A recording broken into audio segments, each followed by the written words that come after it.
Satoru freaking Gojo, the pinnacle of strength in Jujutsu Kaisen, the current clan leader and the one whose presence shifted the balance of the whole world. Gojo's enlightenment makes him closer to God than any other sorcerer, but even with immeasurable strength, he's still a human, one that can feel emotions that make us who we are. Our existence is based upon our soul experiencing memories, bonds, and love before meeting our destiny of death. This theme of Jujutsu Kaisen is explored through every character having their own story to tell. So before Gojo became the lonely but invincible force he is, he was an ordinary student. Well, by his standards, he was still the strongest, but he shared the title and the #1 spot with someone else, making him not as unreachable as he is now. Ladies and gentlemen, that best friend's name was Suguru Geto. Their friendship turned into a butterfly effect that impacted the entire Jujutsu world, as Gojo himself went from trusting Geto more than himself to teaching Megami that no matter how many allies you have around you, you always die alone. To know how Gojo got to this point, we have to first go back to the beginning of it all. It's 2006 and the beginning of the strongest duo become best friends. Whilst Gojo was still a student at Tokyo Jujutsu High, he was still as much of a brat as he is later on. However, he was also as reliable, the only difference being that Geto accompanied him in all his antics and helped his moral compass. Right from their first appearance in chapter 65 and Jujutsu Kaisen Season 2, the story firmly established how close both of them were, because think about it. They referred to each other by their first names. If you didn't know, Japanese people only refer to each other by their first names when they are extremely close to each other, which highlights why they trusted each other completely. You could call it a true bromance. However, even at the end of their turbulent friendship, they still called each other with their first names. This is an important fact, as we must keep in mind just how much power Gojo's name held in Jujutsu society. The world feared his name since childhood. Cursed users go as far as saying their freedom in life was taken away in chapter 96, as his reputation with the 6 eyes and limitless technique preceded him quite strongly. Now, despite earning his name in the Jujutsu world, even if it was for the worse, there was hardly anyone who actually knew the real Gojo at all. This was because there was nobody who could relate to being the strongest, the very apex of Jujutsu sorcerers. Later on in the manga, it establishes that Sukuna also suffers from loneliness, being the strongest from his era until now. However, his dream can come true to finally fight a worthy opponent in Gojo by going all out. In fact, Sukuna states to Yorizu that if she was capable of defeating him, he would choose death, as absolute victory means everything. Similarly, looking at Gojo's reaction to his assassins in chapter 96, it tells us that he had a god complex, as he was telling people who were weaker than him, "Stay away, small fry," detecting them instantaneously. As a result of such a predicament, Geto came along to befriend Gojo, who was more than just a massive name and whose identity was not solely his curse technique. But in an ironic way, what brought Gojo and Geto together was strength itself. They both were friends because they were the strongest together, making it the first time anyone's name could be used with Gojo to define their strength. Even if it was for a brief period, they were inseparable. They were Gojo and Geto, a team of 2 equals that could even defy the higher-ups of Jujutsu society, as they decided in chapter 72. Having a best friend in Geto made Gojo look all the more humane. He was an unreachable godly sorcerer to others, but to Geto, he was just another brat he could fight if he wanted to. The way Geto treated Gojo was extremely in contrast to how the entire world treated him, with contempt, fear, admiration, you name it. Even as a child, Gojo was a showpiece that invoked wonder and terror in curse users, like we see with Toji in chapter 71 and Ogami in chapter 96. However, Geto tore through all these layers of divinity that seemed to surround Gojo and brought him down from his godly pedestal. It wasn't only their strength, they were also strong in their beliefs despite being teenagers. Their ideals were one thing they often clashed over in chapter 65, all because they could. Not even Shoko, Utehime or Meimei, who also seemed pretty close to them, could instigate a fight with them either. Shoko went as far to state in chapter 220 that she would never consider romantically loving Gojo, even if the world was turned upside down, but she is there for him, thus highlighting Gojo's loneliness once again, as he doesn't want the next generation to feel his pain. In the past, when Gojo was 16, the fact that it was Geto's equal strength being the one thing that held him together, it becomes an important factor as we explore their relationship further. There's plenty of evidence that tells us both of them cherish their bond. For example, in chapter 70, Geto goes out of his way to ask Gojo if he had been using his technique non-stop and if he had slept. Gojo assured him that it was nothing and that he was okay as long as he had Geto. And in the same vein, Gojo inquired about Geto's health later in chapter 76, even noticing that he had lost some weight. This may seem trivial, but it's a huge step for someone who is the strongest because it's easier to be individualistic. Just take a look at Sukuna. For example, later on in the manga, when Gojo almost kills Ryomen twice, a servant that was serving him for over 1,000 years, Sukuna doesn't give a shit. Why must you let me suffer? Another huge cornerstone of sorcerers is having a purpose. Even Yuji learnt this lesson as early as chapter 3, as Principal Yaga told him that it was necessary for Yuji to understand his true purpose, because sorcerers always die with regrets, and without a purpose, they will blame others for the life they led, instead of their own choices. Similarly, Gojo had to learn this lesson the hard way. He didn't care about purpose, whilst his best friend Geto could dedicate his entire life to fulfilling one. If we go back to Gojo's birth, a phenomena that changed the balance of the world, we find that he is a victim of a traumatizing and abnormal childhood. Nowadays, he tries his best to protect kids like Yuji Itadori and Yuta from the same experiences as himself. He wants them to have a worthwhile childhood and youth they can fondly look over. In chapter 11, he states that he refuses to keep Itadori from living the best years of his life, something he himself couldn't live. Gojo was born at the very center of the big three clans and their vicious disputes. They are far from ethical and, quite frankly, corrupt. If we take Noritoshi Kamo's memories of his mother's mistreatment in chapter 44, or Naoya Zenin's attitude towards women, especially Maki and Mai in chapter 138, it becomes evident as their own father called Maki useless trash and tried to kill her. All this tells us that the so-called reputable clans are made up of people hungry for power. They are extremely misogynistic and can use any cheap or vile tricks to fulfill their megalomania. Unfortunately, Gojo grew up in the same hostile and toxic environment, which continued even into his adulthood, as we see with the post-Shibuya incident. Not only was there no effort to save and unseal Gojo from the prison realm, but on top of that, he was labeled a criminal for being an accomplice of Geto. His allies were ordered to be killed, and the corrupt Jujutsu officials joined Kenjaku's side at the drop of a hat. This isn't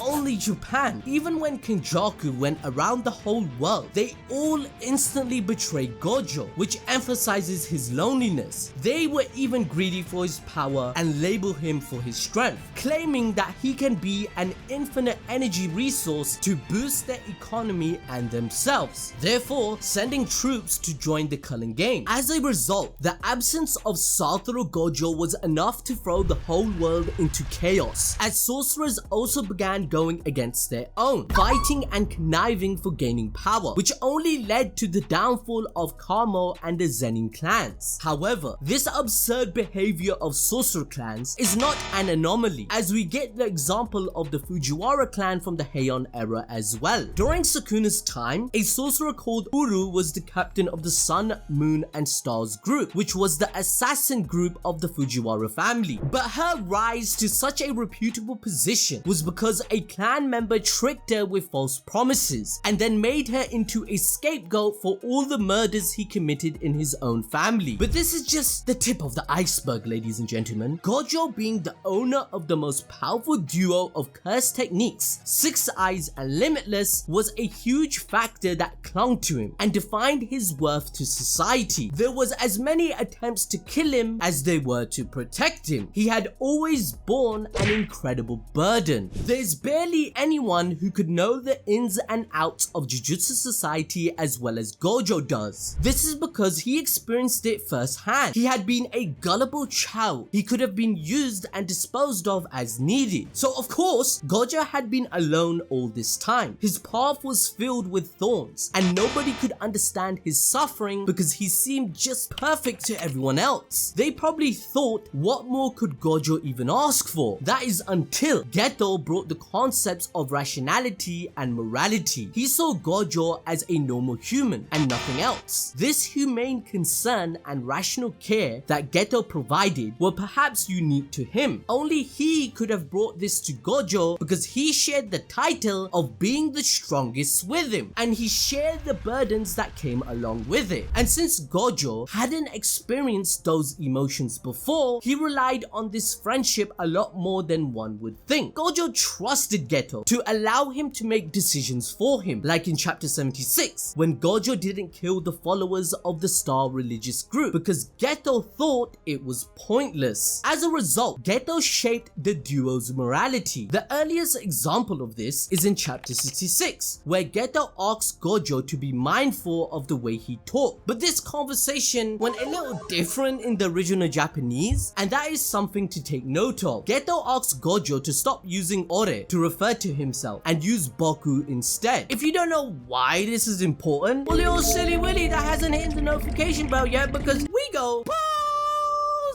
Generally, older Japanese men use ore, and it might come off as haughty, arrogant, or self-confident. Gojo was using ore whilst being in school still, essentially thinking highly of himself. This was one of the many things Geto wanted Gojo to be wary of. And with what Adil just said, this ensured that Gojo turned into the sorcerer that his birth dictated. He was a sorcerer who had the duty to use his powers for the good of humanity. However, he hated reasoning and righteousness. On the other hand, Geto had contrasting worldviews. He followed righteousness to the core. Despite being stronger, Geto firmly believed that there was weakness in everyone. It was the duty of the strong to defend the weak. Geto's presence gave Gojo an outsider's perspective, one he probably could not have gotten from anyone else. They also contrasted in backgrounds, as Geto came from a family of non-sorcerers, and as long as Geto had a reason that could justify his actions, he would do anything. He had one of the worst curse techniques because he had to literally eat cursed spirits over and over again, but he did it because he thought it helped in protecting the weak. He knew that when a shaman did their job at the cost of their life and dreams, there must be more to these actions than just what felt good, as Gojo would say. As a result, Gojo and Geto made sure to keep each other in check. Gojo had faith in his judgment as he believed Geto would never stray from the path of righteousness. For example, it was Gojo's idea to save Riko from her merger with Tengen, as we see in chapter 72, but if we look closely, we can see that this decision was based heavily on Geto's compassion and morality. However, the biggest instance of Geto influencing Gojo's decisions came right after Gojo defeated Toji in chapter 76. This is definitely one of the most popular conversations in JJK, where Gojo was in a dangerous headspace. He straight up asked Geto if he wanted to kill all the members of the Star religious group who had wanted Riko killed and were applauding over a child's corpse. As we saw, there is nothing Gojo hated more than anyone robbing a child's youth. He was furious, and losing Riko made him lose all control of rationality. He didn't know how to cope with the anger because Toji had just been a tool for the hatred of the Star religious group.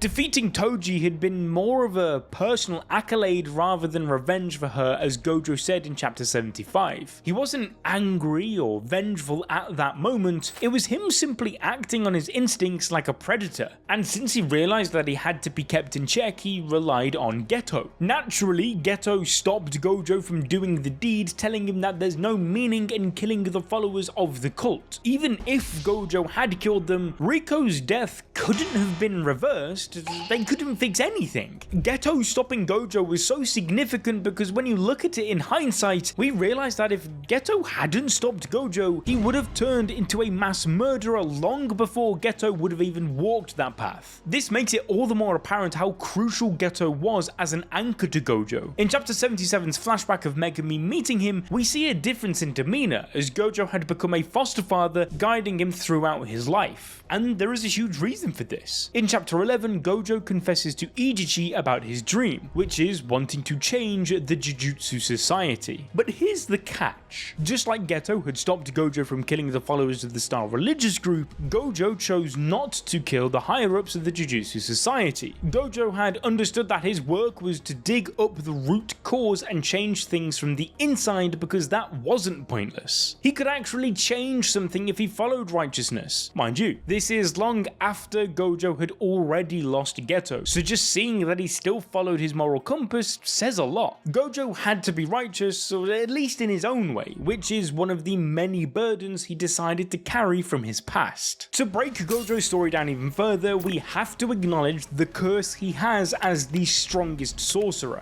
The death of Riko Amanai affected them both drastically, but also very differently. As a result of their failure, Gojo became one step closer to becoming like a god due to his enlightenment. In his fight against Toji, he learnt the reversed curse technique whilst being on the verge of death and defeated the one threat who came close to killing him. Gojo graduated from being one half of the strongest duo to simply just the strongest all by himself. No one in the world could meet his standard ever again. In contrast, his best friend Geto spiraled to rock bottom. He stopped seeing straight when he encountered the ugliest sight of non-sorcerers applauding the death of an innocent girl. These were the same people he had spent day and night protecting, putting his life on the line, being forced to follow through with his duty as a sorcerer. However, from his point of view, Riko's death meant Geto had failed his duty and his ideals, something he couldn't justify any longer. They both were on totally different ends of the spectrum, and it caused a chasm between them that would engulf their friendship. Gojo continued on and nobody could keep up with him. He started going on individual missions, leaving Geto behind. Whilst Gojo was exercising more and more curses, he did not realize that he had truly become lonely. Not even his best friend could reach out to Gojo any longer because Geto himself was pushed into the corner whilst losing sight of himself. And well, the rest, as they say, is history.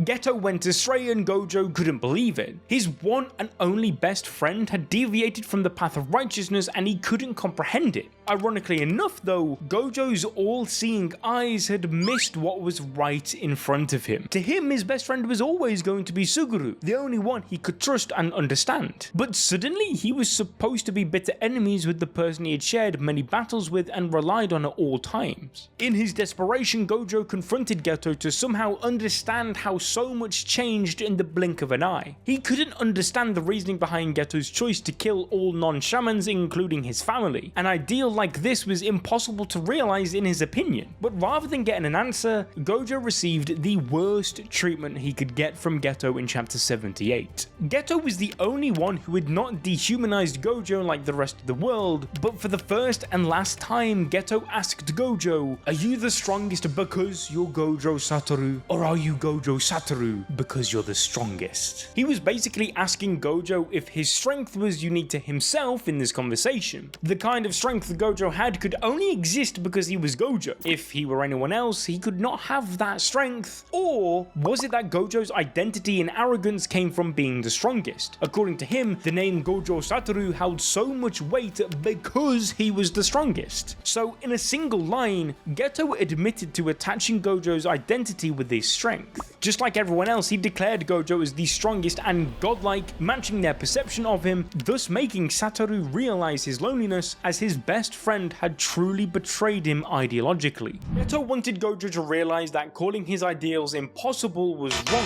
when Gojo himself could achieve what he wanted. He could declare anything impossible for everyone else except himself, and this was his arrogance. Even after going through this, Gojo couldn't kill Geto, nor could he save them, as Gojo states that he can only save the people who are prepared to be saved. In a similar way, Gojo tells Megumi this in chapter 58. Winning by dying and winning winning even if you die are two completely different things. To see the depth of what it means to be a Jujutsu sorcerer, as it is an individual sport, claiming that Megumi as a sorcerer has to take a bet on himself and his closest friends to make it through the cruel world of Jujutsu, because in the end everyone dies alone. Gege highlights the judgment between these two sides, as Geto's lack of purpose as a sorcerer is worse than despair, as he witnesses his downfall firsthand. As a result of this heavy lesson, later in Jujutsu Kaisen 0, we see that Gojo had to kill his best friend with his own hands, marking the death of the young and carefree Gojo. But things only got worse with Geto's death. Kinjaku took away what was left of Geto and even had his sights set on Gojo's students. And all the while he is powerless, like he told Jogo in chapter 15. Ironic, isn't it? Given everything but unable to do anything. Throughout the story, even if not explicitly, it is hinted that Gojo is the loneliest character out of all. Take his lesson to Megumi in his flashback, for example. Gojo switches from a goofy tone to a dead serious one for a moment. He tells Megumi that no matter how many allies you find, you die alone. Such moments emphasize that even if Gojo puts on a goofy face, he is still only covering his fragile state of mind. All other things aside, his fallout with Geto stirred something unimaginable within him. He had realized that it wasn't enough for him to be strong alone, as he tells Principal Yaga in chapter 78, and it helped nudge him towards his true purpose. It's important to realize that this dream of Gojo stemmed from wanting to change the same society that took away his best friend, so that the new generation of sorcerers don't face the same ethical questions as both of them. As we see in chapter 220, when Gojo states his intentions to Shoko: "I will nurture them strong and clever ally. Nobody will ever need to be alone again." By stating this, he was voicing his own pain as Geto turned evil because he felt lonely, and his leaving made Gojo see how awfully desolate being the strongest is. This loneliness felt by Gojo is paralleled by Sukuna, as he is the only one who shares the title of being the strongest after all. Yorozu, Sukuna's lover in the Heian era, also noted that with the kind of absolute strength Sukuna possesses, he must be lonely. It's evident that he is totally incapable of feeling love, and he lives only for his pleasure of battle. This loneliness hinted at the desire to fight someone on their level, to finally go all out and experience a level of freedom and exhilaration that they both haven't felt in all their lifetime. For Gojo, of course, it goes deeper than that, as he wants to save the world and fulfill his purpose as the strongest sorcerer, even if that means his death to create a chance for the new generation of sorcerers he has fostered to take charge. Now, if you enjoyed this video, I highly recommend you check this one out, because it also explores peak fiction.